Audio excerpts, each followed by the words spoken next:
நம்ம சேனல் சார்பாக உங்கள் எல்லாருக்குமே அன்பான வணக்கம்.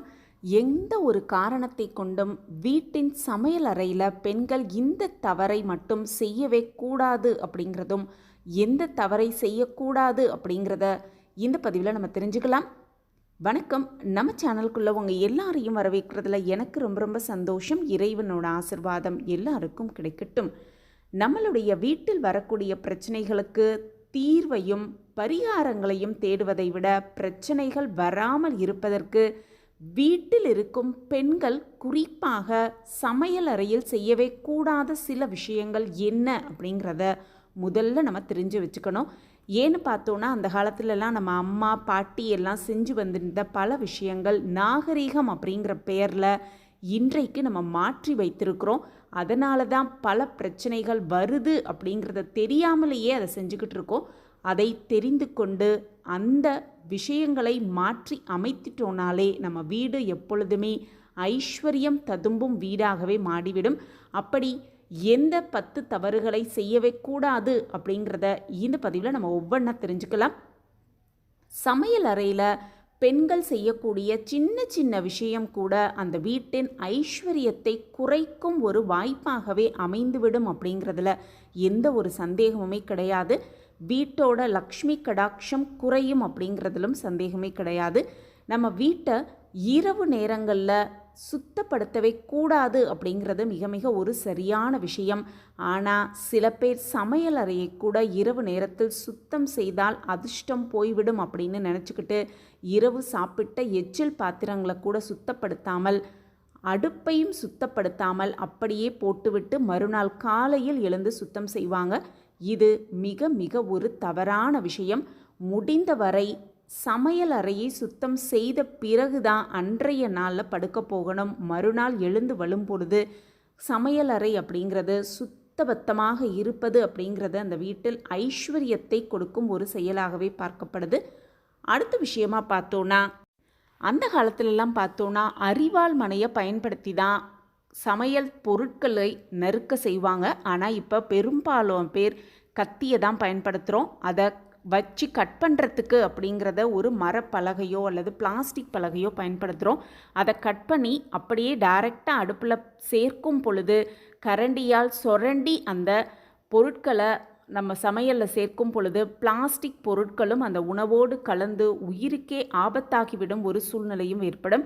முடிந்தவரை பிளாஸ்டிக் கட் பண்ணுற பலகை பிளாஸ்டிக்கில் இல்லாமல் பார்த்துக்கொள்வோம். ரொம்ப ரொம்ப முக்கியமான விஷயமாக பார்க்கப்படுது. முடிந்தவரை சமையலை சுத்தபத்தமாக செய்து நம் ஆரோக்கியத்தை பேணி காப்பது அப்படிங்கிறது பெண்கள் கையில் தான் இருக்குது. அதே போல் சமைத்து 12 மணி நேரத்திற்குள் உணவை சாப்பிட்டு விட வேண்டும் அப்படின்னும், அப்படி இல்லைன்னா அதில் உள்ள ஊட்டச்சத்துக்கள் குறைந்து சக்கைக்கு சமமாக அந்த உணவு மாறிவிடும். அப்படிங்கிறதுனால ஒரு முறை சமைத்த உணவை மீண்டும் மீண்டும் சூடு செய்து சாப்பிடவே கூடாது அப்படிங்கிறது விதிமுறை. இந்த ஒரு விஷயத்தையும், அதாவது சமைத்த உணவை மீண்டும் மீண்டும் சூடுபடுத்தி சாப்பிட அந்த ஒரு தவறை முடிந்தவரை தவிர்த்து விடுவது ரொம்ப ரொம்ப நல்லது அப்படின்னே சொல்லப்பட்டிருக்கு. அடுத்த விஷயமா பார்த்தோன்னா, சமையல் அறை சுத்தம் அப்படிங்கிறது ரொம்பவே முக்கியமானது. பூஜை அறையை நம்ம எவ்வளவு சுத்தபத்தமாக வச்சுக்கிறோமோ அதே மாதிரி சமையல் அறை சுத்தமையும் ரொம்பவே சுத்தமாக வச்சுக்கணும். அப்பொழுது தான் நம்ம ஆரோக்கியமும் மேம்படும், ஐஸ்வர்யமும் பெருகும் அப்படிங்கிறதுல எந்த ஒரு சந்தேகமே கிடையாது. அதே போல் சமையல் அறையில் இரவு நேரத்தில் எக்காரணத்தை கொண்டும் எச்சில் பாத்திரம் இருக்கவே கூடாது அப்படின்னும், அதை சுத்தம் செய்து முடித்துவிட்டு தான் தூங்க செல்ல வேண்டும் அப்படின்னும் சொல்லப்பட்டிருக்கு. எச்சில் பாத்திரத்தை போட்டுவிட்டு அப்படியே படுக்க போகவே கூடாது அப்படின்னு சொல்லப்பட்டிருக்கு. அதே போல் அடுப்பை வைத்திருக்கும் மேடையை தண்ணீர் தெளித்து நல்லா தொடச்சிட்டு கோலம் போட்டுட்டு அந்த கோலத்திற்கு கீழ்ப்பக்கத்தில் அக்ஷயம் அப்படிங்கிற வார்த்தையை எழுதிவிட்டு தூங்க செல்வது நம்ம வீட்டிற்கு மேலும் ஐஸ்வர்யத்தை கொண்டு வந்து சேர்க்கும் அப்படின்னும் சொல்லப்பட்டிருக்கு. முடிந்தவரை இதை இரவு செய்ய முடியலை அப்படின்னா காலையில் குளித்து முடித்த பிறகு அடுப்பை மீண்டும் சுத்தம் செய்துவிட்டு அந்த அக்ஷயம் அப்படிங்கிற வார்த்தையை கோலமாவால் எழுதிவிட்டு சமையல் செய்ய ஆரம்பிப்பது அப்படிங்கிறது அந்த வீட்டுக்கு ஐஸ்வர்யத்தை கொண்டு வரும் ஒரு செயலாகவே பார்க்கப்படுது.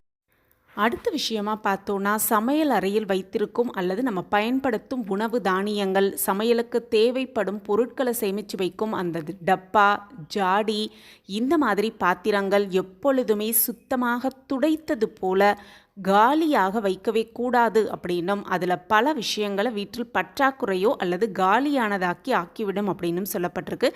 எப்போதும் சமையல் அறையில் இருக்கும் ஜாடி, டப்பாவில் கொஞ்சமாவது சமையல் பொருட்கள் இருக்கும்படி வைத்திருப்பது ரொம்ப ரொம்ப நல்லது. அதே போல் உப்பு ஜாடியிலும் உப்பு குறைவாக எந்த வீட்டில் இருக்குதோ அந்த வீட்டில் ஐஸ்வர்யம் குறையும் அப்படின்னும் சொல்லப்பட்டிருக்கு. அடுத்த விஷயமா பார்த்தோன்னா எக்ஸ்பைரியான சமையல் பொருட்கள் வாங்கி பல மாதங்களாக பயன்படுத்தாமல் வண்டு, பூச்சி இந்த மாதிரி சமையல் பொருட்கள் கண்டிப்பாக சமையலறையில் வைக்கவே கூடாது. அது இருக்கவே கூடாது. முடிந்தவரை அதை அப்புறப்படுத்துவது ரொம்ப ரொம்ப நல்லது. இந்த மாதிரி செய்வதன் மூலம் வீட்டில் பணத்தேக்க நிலையை ஏற்படுத்தும் அப்படின்னும், வேண்டாத விஷயங்கள் மட்டுமே நம் வாழ்விலும் வீட்டிலும் தங்கி இருக்கும் அப்படிங்கிறத குறிக்கும் ஒரு செயலாகவே பார்க்கப்படுது.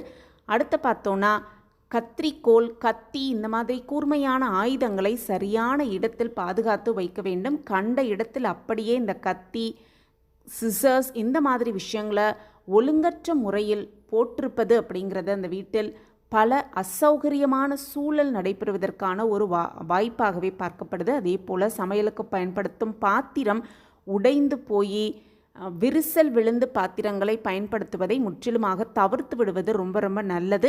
வீட்டிற்கு தேவையற்ற செலவுகள், பொருள் இழப்புகள் இது எல்லாத்தையுமே ஏற்படுத்தும் ஒரு செயலாகவே இந்த ஒரு செயல் பார்க்கப்படுது.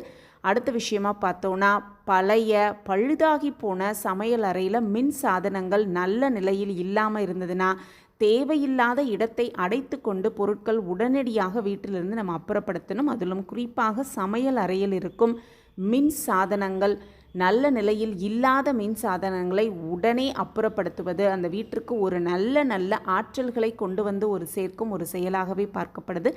இந்த மாதிரி விஷயங்களை முடிந்தவரை அப்புறப்படுத்துவது ரொம்ப ரொம்ப நல்லது. அதே போல் சமையல் செய்துவிட்டு கழிவுகள் அப்படிங்கிறது அந்த சமையல் அறையில் இல்லாமல் பார்த்துக்கொள்வது ரொம்ப ரொம்ப நல்லது. முடிந்தவரை அதை வேஸ்ட் பாக்ஸில் போட்டு விடுவது, அதை வீட்டிலிருந்தே அப்புறப்படுத்துவது ரொம்ப ரொம்ப ஒரு சிறப்பான செயலாக பார்க்கப்படுது. தேவையில்லாத கழிவுகளை சமையல் அறையில் சேகரிக்காமல் முடிந்தவரை அப்பப்போ அப்புறப்படுத்துவது ஒரு நல்ல ஆற்றல்கள் நிறைந்த வீடாக மாறுவதற்கான ஒரு வாய்ப்பாகவே இந்த வீடு பார்க்கப்படுது. இந்த மாதிரி விஷயங்கள், இந்த மாதிரி தவறுகளை முடிந்தவரை தவிர்த்துவிட்டு வீட்டில் நல்ல அதிர்வலைகள் ஏற்படுவதற்கான வாய்ப்பை பெருக்குவது தான் நம்ம வீட்டில் ஐஸ்வர்யத்தை பெருக்குவதற்கான ஒரு வழியாகவே இருக்கும். இந்த பதிவு உங்களுக்கு பயனுள்ள பதிவாக இருக்கும் அப்படின்னு நான் நம்புகிறேன். நம்ம சேனலை நீங்கள் ரொம்ப ரொம்ப ஆதரவு கொடுத்துக்கிட்டு வரீங்க. எனக்கு ரொம்ப ரொம்ப சந்தோஷம். உங்கள் ஆதரவும் மென்மேலும் எங்களுக்கு கிடச்சிக்கிட்டே இருக்கும் அப்படிங்கிற நம்பிக்கையோடு மீண்டும் ஒரு புதிய பதிவில் பார்க்கலாம். இந்த பதிவு உங்களுக்கு பிடிச்சிருந்ததுன்னா லைக் பண்ணுங்கள், ஷேர் பண்ணுங்கள், அப்படியே ஒரு கமெண்ட்டையும் போட்டுருங்க. உங்கள் கமெண்ட் தான் எங்களுக்கு மிகப்பெரிய ஒரு ஊக்கமாகவே இருக்கும். மீண்டும் ஒரு புதிய பதிவில் பார்க்கலாம். நன்றி, வணக்கம்.